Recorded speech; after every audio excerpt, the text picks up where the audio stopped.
ट्रेझर्ड holidays म्हणजे मौल्यवान सुट्टी.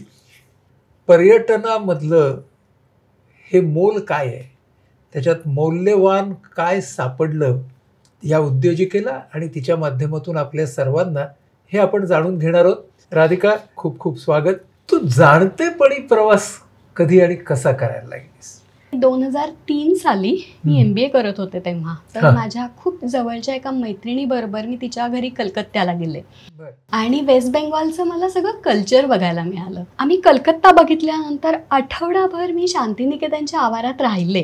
ती आणि तिची मोठी बहीण होती.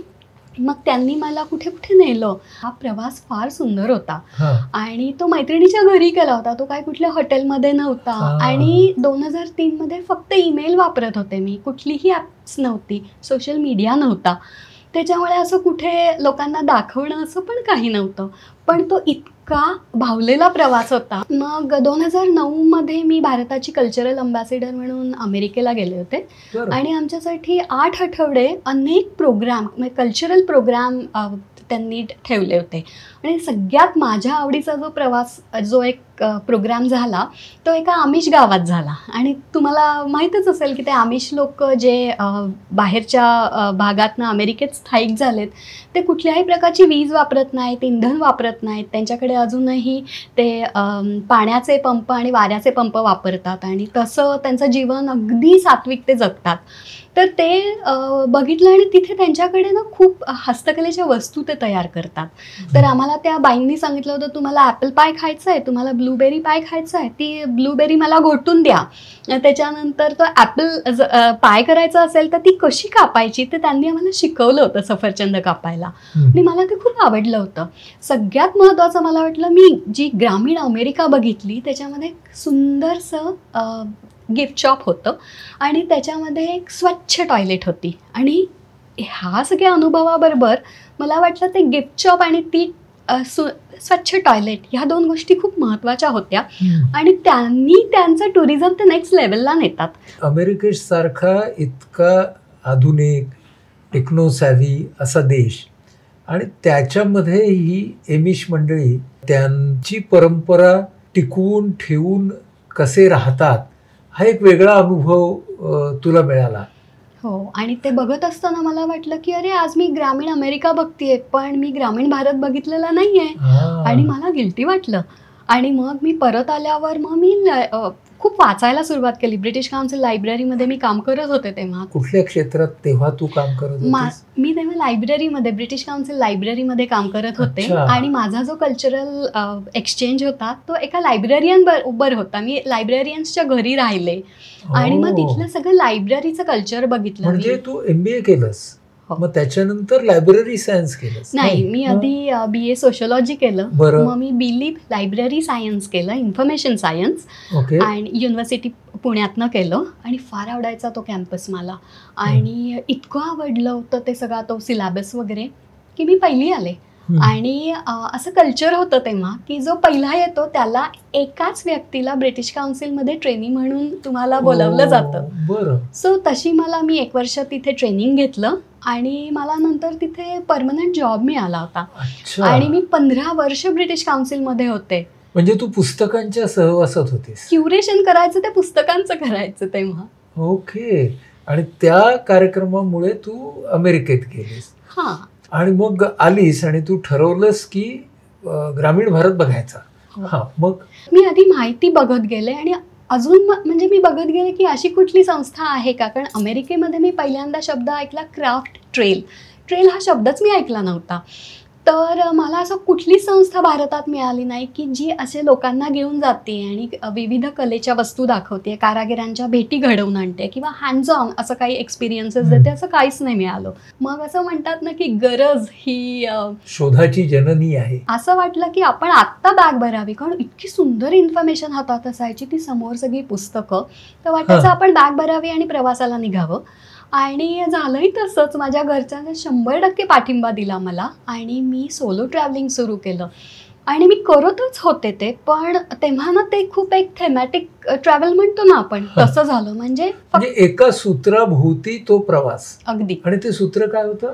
ते क्राफ्ट्स आणि आर्ट्स म्हणजे मेनली सगळे कारागीर मला बघायचे होते. मग मी पब्लिक ट्रान्सपोर्टनी गेले, कारागिरांच्या घरी राहिले आणि ते जे खात आहेत ते खाल्लं. त्याच्यानंतर सूर्योदयापासून सूर्यास्तापर्यंत त्यांच्या बरोबर उभं राहून कामं केली, कामं पाहिली आणि जाणून घेतल्या त्यांच्या किती कला. राज्यांमध्ये तू गेलीस? मी बऱ्यापैकी फिरत होते, पण ना पिंजून काढणं हा फार सुंदर शब्द आहे मराठीत आणि तो कुठल्याही भाषेत मला ट्रान्सलेट नाही करता येणार. पण पिंजून काढत गेले म्हणजे जयपूर अख्खं बघायचं आणि परत यायचं. दुसऱ्या सुट्टीत मग बागरू सांगानेर केलं, तेवढंच बघायचं, परत यायचं. मग राजस्थानचा वेगवेगळा भाग करत गेले. अशी मी राज्य बघत गेले. म्हणजे मी किती बघितलं नाही, मी काय पाहिलं हे फार महत्वाचं होतं. आणि किती खोलात जाऊन पाहिलं? अगदी अगदी.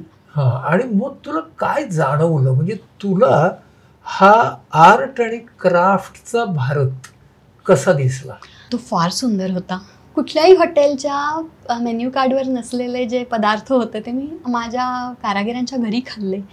आणि ना मला काय मिळालं या सगळ्यातनं, तर भरपूर प्रेम मिळत गेलं सगळ्यांच्याकडनं. त्यांना फार आश्चर्य वाटायचं, ही शहरी मुलगी येते कशी, बारीक केस कापलेली मुलगी येते, आपल्यासारखी आपल्याकडे राहते आणि तिला हे सगळं आवडतं आहे. तर मी त्यांच्याबरोबर नंतर पण त्यांच्या संपर्कात राहत गेले आणि मला वाटलं की हा चकाचक टुरिझम नाही आहे, हा फार सुंदर आहे की ज्याच्यामध्ये फ्लॅश म्हणतो ना आपण, टुरिझममध्ये एक फ्लॅश आहे, ते मला भारतात फिरताना दिसलं. पण मला एक गोष्ट सांग की जे सामाजिक आणि आर्थिक वास्तव त्या कारागिरांच्या वाट्याला येत होतं ते तुला कसं दिसलं? एका नॅशनल लेवलच्या ब्रँडसाठी मी एकदा रिसर्च करत होते आणि तेव्हा मी घरी फोन केला त्या कारागिरांच्याकडनं आणि मग मी सांगितलं की मी इथे आहे, या गावात आहे. तर त्यांना मराठी कदाचित कळलं नसेल, पण माझा फोन झाल्यावर आम्ही सगळेजण जेवायला बसलो. केसर आंबा असतो ना, 31 मेला त्यांनी स्वतःच्या घरचे केसर आंब्याचा रस होता आणि खिचडी होती.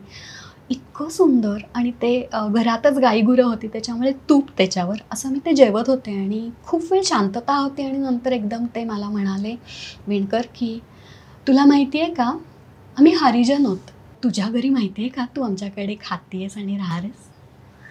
तर मी म्हणलं ठीक आहे. म्हणजे माझ्या दृष्टीने जात हे महत्त्वाची नव्हती, पण त्यांच्या दृष्टीने त्यांची आयडेंटिटी त्यात आहे हे मला जाणवतं खूपदा. कारण आपण जेव्हा कुठल्याही छोट्या गावातनं जातो, खेड्यातनं, तेव्हा जो मेन रस्ता असतो, ते कमान असते ना, त्याच्यावर नाव लिहिलेलं असतं, सो अँड सो विलेज.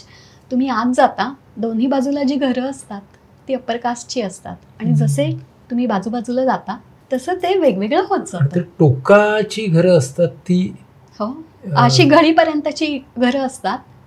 आणि तिथेही मी जाते, कारण मला ते मेन रस्त्यात राहतात का गळीत राहतात मला काय होतं हे मला तिथे जाऊन कळालं. म्हणजे ह्या कारागीर मंडळींचं हे सामाजिक वास्तव आणि आर्थिक वास्तव त्यांचं, काही लोकांच्याकडे मला दिसलं की त्यांच्याकडे फार रेशन नसावं घरात, असं जाणवायचं मला.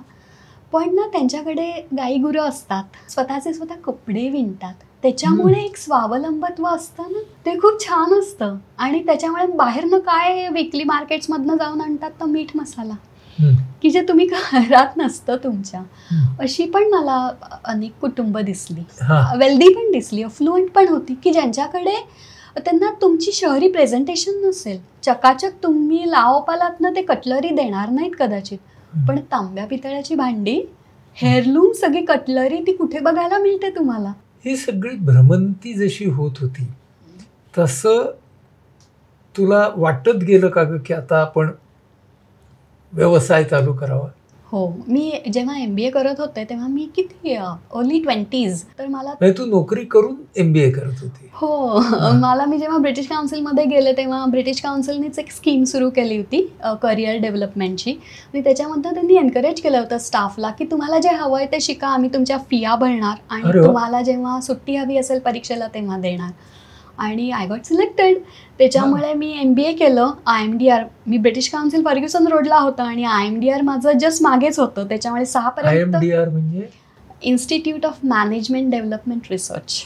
तर मी तिथनं डेक्कन एज्युकेशन सोसायटीचंच आहे ते मॅनेजमेंट स्कूल, तिथनं मी माझं MBA केलं. आणि 10 ते 6 नोकरी असायची, नंतर फटाफट खायचं. 6:30 ते 8:30 माझे क्लासेस असायचे, ते रुटीनच होतं माझं. पण अगेन मला MBA करताना पण खूप आवडायचं आणि ना माझे सगळे टीचर्स माझ्या लायब्ररीत यायचे आणि माझ्या बॉसशी भेटायचे आणि त्या विचारायच्या की अगं कसं चालला हिचा अभ्यास. तर ना मला फार मला ना असा थोडासा म्हणजे मला असं वाटायचं की आपल्याबद्दल जरा बरं बोलावं. तर ना मी खूप सिरियसली अभ्यास केला. मी खूप पुस्तकं वाचली कारण मी तिथेच होते आणि मला ते खूप आवडायचं. मी एकही लेक्चर बंक केलं नाही. म्हणजे मी विद्यार्थी नव्हते खरं म्हणजे, कारण विद्यार्थी जो लेक्चर्स बंक करतो तो. आणि मी कधी जर का कामावरनं उशिरा गेली असेल तेवढंच एखाद दिवस. पण म्हणजे मला लोक सांगायचे राधिका आली ना म्हणजे 6:30 वाजले. इतकी मी रेग्युलरली गेले. मी MBA खूप एन्जॉय केलं.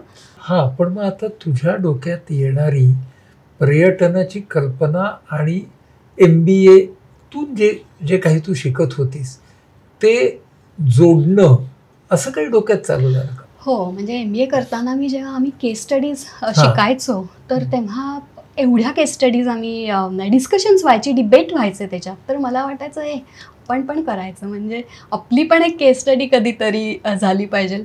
उगाचं स्वप्न होतं ते, दिवा स्वप्न असेल. पण मला असं वाटायचं नाही, मला करायचं आहे आणि माझी एन्डिवर असणार आहे माझं आणि ते मी सुरू करीन. ही ना कुठेतरी आतलं एक छोटं स्वप्न होतं. क्लॅरिटी अजिबात नव्हती, काय करणार आहे माहीत नव्हतं, पण कुठेतरी होतं की मला माझं काहीतरी सुरू करायचं आहे. साधारणपणे 20 वर्षांनी मला असं वाटलं की ते कुठनं तरी वर यायला लागलं आणि ते मला स्वस्थ बसू वर्षांनी म्हणजे मी जेव्हा 20व्या वर्षी MBA केलं, 21व्या वर्षी, आणि नंतर मी जेव्हा 40 वर्षाची झाले तेव्हा मला असं वाटलं की नाही, मला ते एंटरप्राइज ती माझी हवी आहे आणि ती बर्निंग डिझायर होती. मधल्या काळात फिरणं झालं होतं, प्रचंड फिरले मी. क्रेझी ट्रॅव्हल म्हणतात ना तशी मी फिरत होते आणि सोलो ट्रॅव्हल. मग आता ती वेळ आली की आता आपण काहीतरी करावं. 15 वर्ष ब्रिटिश काउन्सिलला होते आणि 5 वर्ष ITत होते. आणि 5 वर्ष ITत होते ना तेव्हा 2-2.5 वर्ष झाल्यावर ITत मला वाटलं ही काही जागा नाही, मी नाही इथनं रिटायर होणार. आणि ते पण खूप असं एक वाटायला लागलं की मला नाही इथे राहायचं आहे. तर मग मी आमचे जे MD होते, जे माझे रोल मॉडेल पण आहेत, डॉक्टर श्रीधर शुक्ल म्हणून, त्यांच्याशी जाऊन बोलले. ते म्हणाले की राधिका, तुला जे काय स्वप्न आहे ना तुझं ते तू जरूर कर, पण आम्ही तुला त्याच्यासाठी काय हवं आहे ती आम्ही पण मदत करू, करिअर डेव्हलपमेंट. सो मला तिथे पण खूप छान त्यांनी मोकळीक दिली आणि मी जेव्हा प्रवास करायचा तेव्हा त्यांनी मला माझ्या रजा सँक्शन केल्या आणि मला पूर्णपणे सपोर्ट केला. मला एक खूप छान वाटतं की अनिल बक्षी माझ्या ब्रिटिश काउन्सिलमधल्या माझ्या बॉस आणि इथले डॉक्टर शुक्ल, हे दोघेजण बॉसेस नव्हते, ते लीडर्स होते.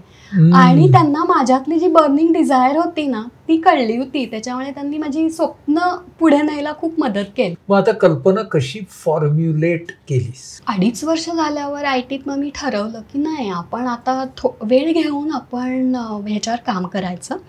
तर तेव्हा नुकतंच देआसरा फाउंडेशन म्हणून एक सुरू झालं होतं आणि त्यांचं असं आहे की स्मॉल बिझनेसेसमध्ये तुमची जी कल्पना असेल त्याला ते तुम्हाला मदत करतात आणि they help you to grow your business. त्याच्यातनं मी SR जोशी म्हणून माझे मेंटॉर आहेत, त्यांना भेटले, 2दाच भेटले. पण किती क्रिस्टल क्लिअर त्यांनी मला हे दिली, सगळ्या ज्या टिप्स दिल्या त्या मला खूप उपयोगी पडल्या. आणि त्यांनी सांगितलं तू बिझनेस प्लॅन लिहायला घे. आणि इतके डायरेक्ट प्रश्न होते, ते म्हणले मला उत्तरं आज नको आहेत, तुला उत्तरं स्वतःला द्यायची आहेत, तू लिहून काढ, तू ह्याच्यावर विचार कर. पण तोपर्यंत तुझ्या डोक्यात हे आलं होतं की आपल्याला क्राफ्ट टुरिझम करायचं आहे? हो, तेव्हा ते येतच गेलं होतं. कारण ना झालं कसं, मी जेव्हा प्रवास करत होते कधी कधी मी असं मित्रमैत्रिणींना सांगायचं की मी जातीये, कोणाला यायचं तर या. कारण मी जेव्हा प्रवास केले तेव्हा हार्ड कॉपीज मी माझ्या ऑफिसमध्ये दाखवायचे, शेजारी दाखवायचे, नातेवाईकात दाखवायचे. तेव्हा हार्ड कॉपीज आपण खूप रेग्युलरली काढायचो. तर मग सगळ्यांना वाटायचं काय सुंदर आहे हा प्रवास, आम्हाला पण यायचं आहे. तर मग मी असे जेव्हा फिरत गेले तेव्हा कधी कधी माझ्याबरोबर कोण कोण येत गेलं आणि कारवा बनता गया. त्याच्यामुळे खूप लोक मला मी जेव्हा ट्रेजर्ड हॉलिडे सुरू केलं नव्हतं तेव्हा पण मी असे घेऊन जायचं आणि मग डिवायडेड बाय म्हणजे हेड काउंट आणि मग आम्ही ते प्रवास केले. तेव्हा मी काहीच कमर्शियली केलं नव्हतं. मग त्याच्यावर ना मी अनेक महिने काम करत होते, म्हणजे मोर दॅन 6 months. आणि मग मला खूप क्लॅरिटी येत गेली. मी घरच्यांशी तर बोलत होतेच, SR जोशी सरांना भेटले होते, पण माझी एक मैत्रीण आहे डोरीन डिसा म्हणून, ती मुंबई ब्रिटिश काउन्सिलमध्ये काम करायची आणि तिने इको टुरिझमचा तिचा खूप छान अनुभव आहे. तर मी वर्षभर तिला फोन करायचा शनिवारी संध्याकाळी 7:30ला आणि ती जगभरात जिथे कुठे असायची ती माझा फोन घ्यायची आणि ती मला सगळं सांगायची. माझे मी प्रश्न लिहून काढलेले असायचे आणि ती माझ्या प्रश्नांना शांतीत अगदी पेशंटली ती उत्तरं देत होती आणि त्यातनं मला ना पीपल मॅनेजमेंटच्या अनेक गोष्टी कळत गेल्या. आणि सोशल मीडियाचं पण मी बीइंग अन इंट्रोवर्टनं मी कधी नव्हते एवढी सोशल मीडियावर आधी.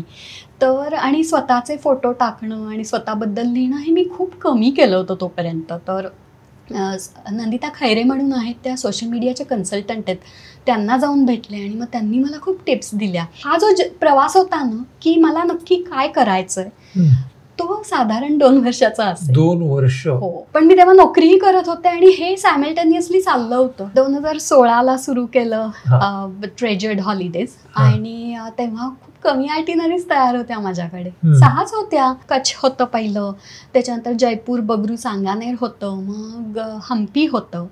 आज माझ्याकडे साधारणपणे 16 राज्य आहेत आणि महाराष्ट्रातला बघाल तर माझ्याकडे 4 आयटिनरीज तयार आहेत. मध्य प्रदेश बघितलात तर 2 आहेत, नागालँड 2 आहेत, अरुणाचल 2 आहेत. मी एक अर्बन करते, एक रुरल करते आणि मला असं वाटतं की जिथे मी शहरात राहून जी क्राफ्ट्स दाखवू शकते ते करते. आणि मला ना ट्रायबल टुरिझमच्या विषयी खूप छान माहिती कळत गेली.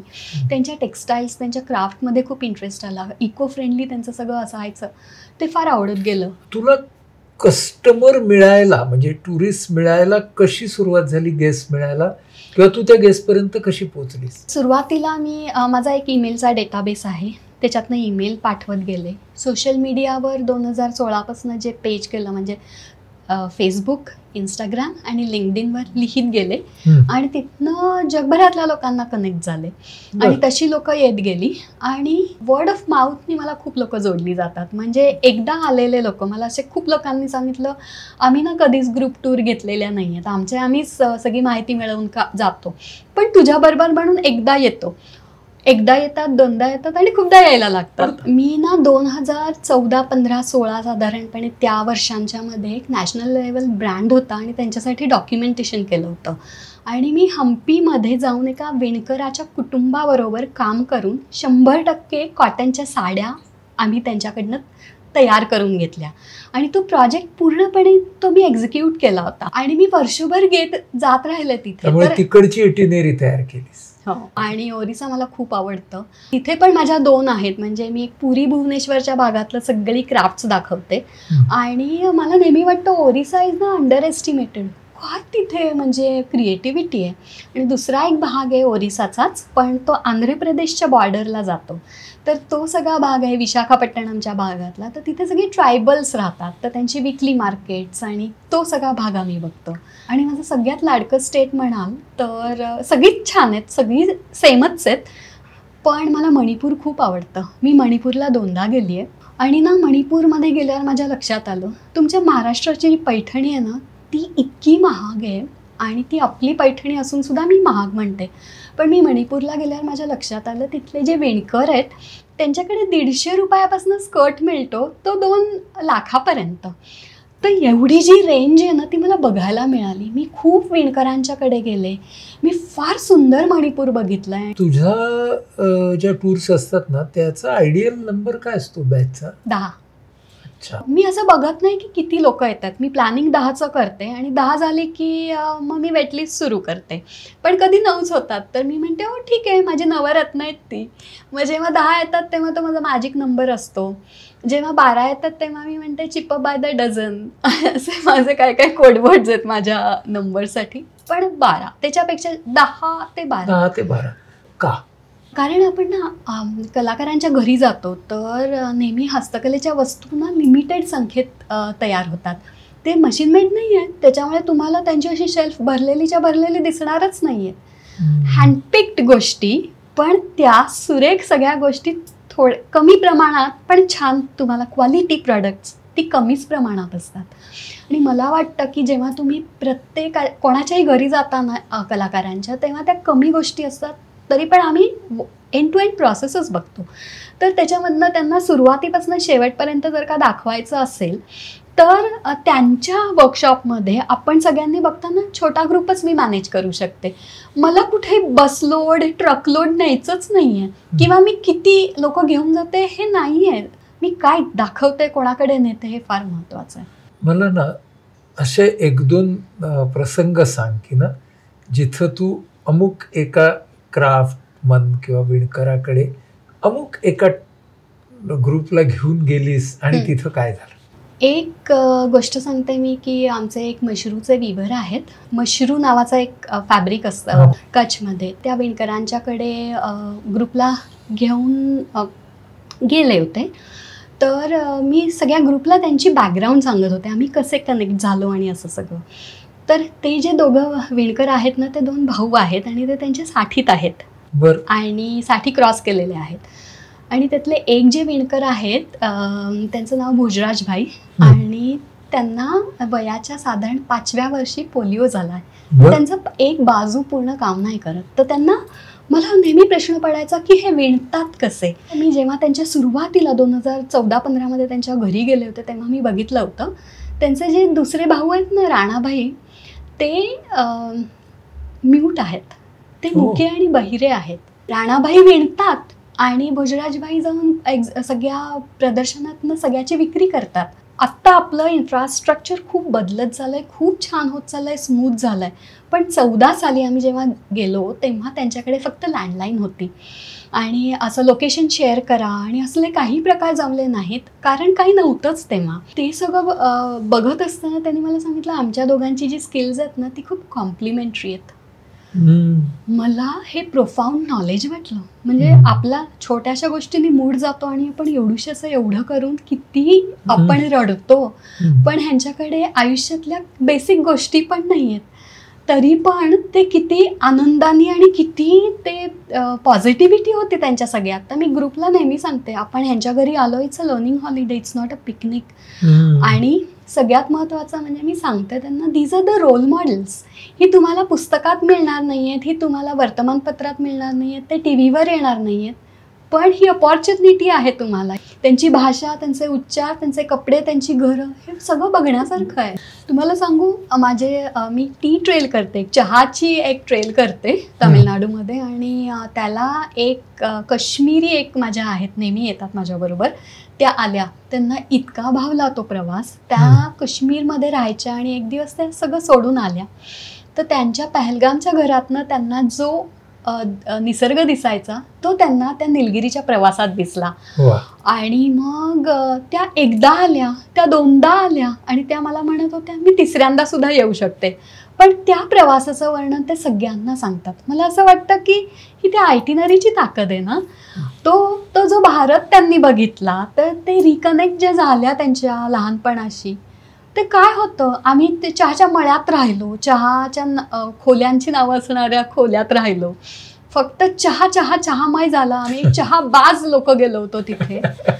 पण इतकी साधी गोष्ट, आणि त्यांना ती खूप भावली, आणि मला असं वाटतं ती अनेक लोकांना भावते. असे पुन्हा पुन्हा येणारे असे खूप जण असतात. अगदी बरोबर आहे. मी सगळ्यांना सांगते की तुम्ही घरी कसा चहा पिता ते इथे नका सांगू. त्यांनी चहा कसा केलाय ना तो पिऊन बघा. कदाचित 1 चमचा साखर आज पोटात जास्ती जाणार आहे, त्याची तयारी ठेवा. आणि काय सुंदर चहा, माझ्या कच्छमध्ये काय चहा देतात सगळेजण. त्याच्यानंतर माझ्या राजस्थानमधले काय चहा असतो सगळ्यांचा. आम्ही जेव्हा ओरिसाला जातो तेव्हा लाल चाय पितो, नमकवाली चाय पितो अरुणाचलमध्ये, नागालँडमध्ये पण त्यांचा ब्लॅक चाय. म्हणजे असं सगळं आम्ही वेगवेगळं पित जातो. आणि मला असं साधी गोष्ट चहा ती तर पिऊन बघा, ती कशी करतात तिथली माणसं, ते पण मजा असते ते पण पिण्यात. साधारणपणे डिसेंबर महिन्यात मी जयपूरहून परत आल्यावर एकांचा फोन आला आणि त्या म्हणल्या की मला हे ब्लॉक प्रिंटिंग हॉलिडे तुझा करायचा आहे. आम्ही बगरू, सांगानेर असं त्या भागात जातो राजस्थानच्या, आणि तिथे स्वतःच्या हातांनी 3 स्टॉल प्रिंट करतो आणि ते घरी घेऊन येतो. सगळं आमचं आम्ही करतो, म्हणजे त्याचं प्रिंटिंग, त्याची धुलाई, त्याची इस्त्री, आणि सगळं आमचं आम्ही करतो ते. तर ती खूप मजा असते. तर मी म्हटलं की आत्ता ते ब्लॉक प्रिंटिंगचं आत्ताच मी परत आली आहे, तर आता पुढच्या वर्षी. तर मग त्या बाई म्हणाल्या की मला एवढा वेळ नाही आहे, कारण माझा मुलगा आहे तो दिव्यांग आहे आणि त्याला ब्लॉक प्रिंटिंगमध्ये खूप इंटरेस्ट आहे. तर मग आपण कसं करू शकतो. मी म्हटलं की माझ्या ओळखीच्या एक बाई आहेत, मुंबईतच राहतात, त्या ब्लॉक प्रिंटिंग शिकवतात, तर तुम्ही त्यांच्याकडे जा. मुलगा आणि आई दोघंजणं गेले आणि त्या टीचरनी पण इतकं सुंदर शिकवलं. त्या टीचर माझ्याबरोबर खूप येतात, तर त्यांनी फार छान शिकवलं, तर एकमेकांचं अगदी जुळलं आणि त्यांनी 6-8 महिने त्यांच्याकडे जाऊन प्रिंटिंग केलं.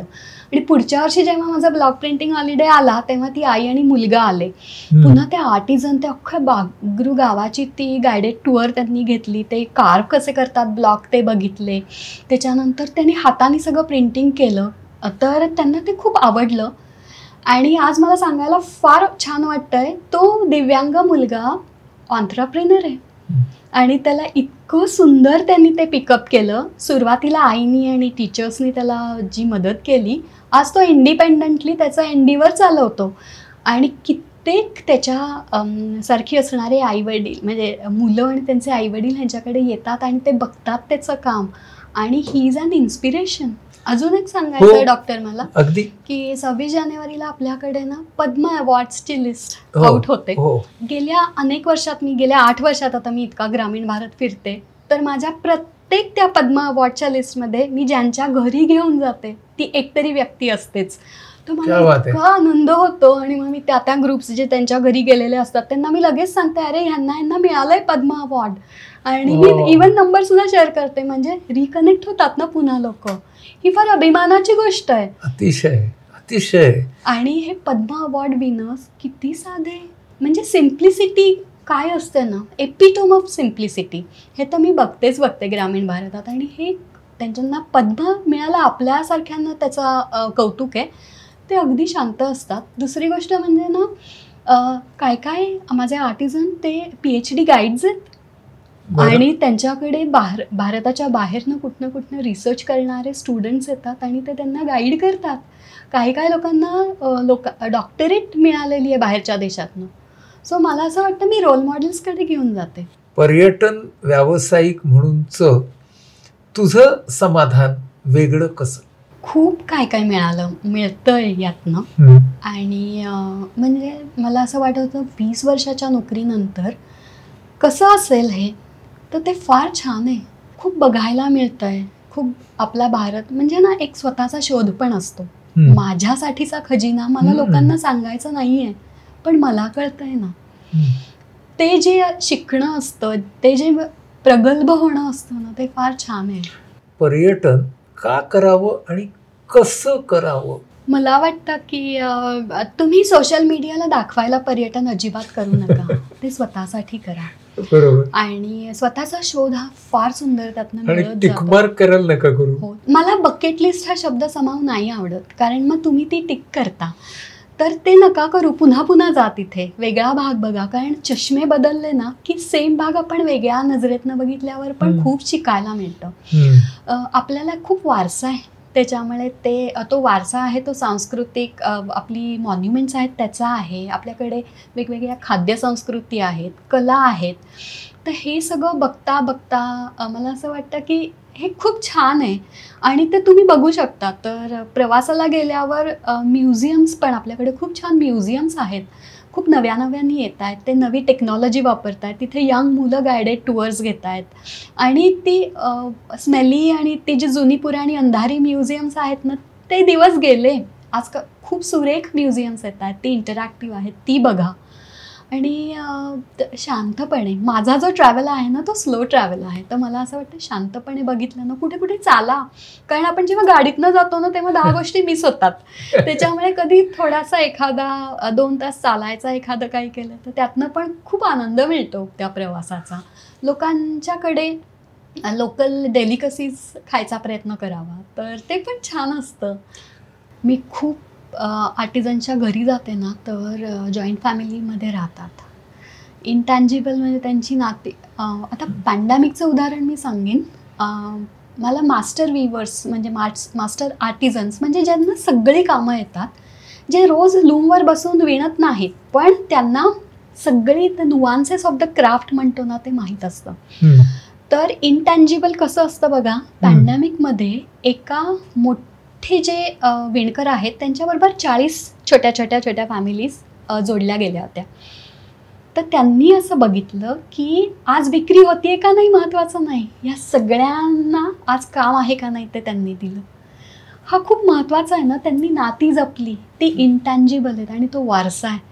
आणि जेव्हा तो मास्टर आर्टिझन करतो ना, त्यांची मुलं बघतात, त्यांची नातवंड बघतात, त्यांचा शेजार बघतो.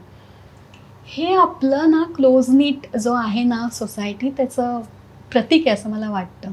ट्रेझर्ड हॉलिडेज हे तुझ्या कंपनीचं नाव. ट्रेझर्ड या शब्दाचा एक नवीन अर्थ मला गवसला. ट्रेझर्ड म्हणजे मौल्यवान.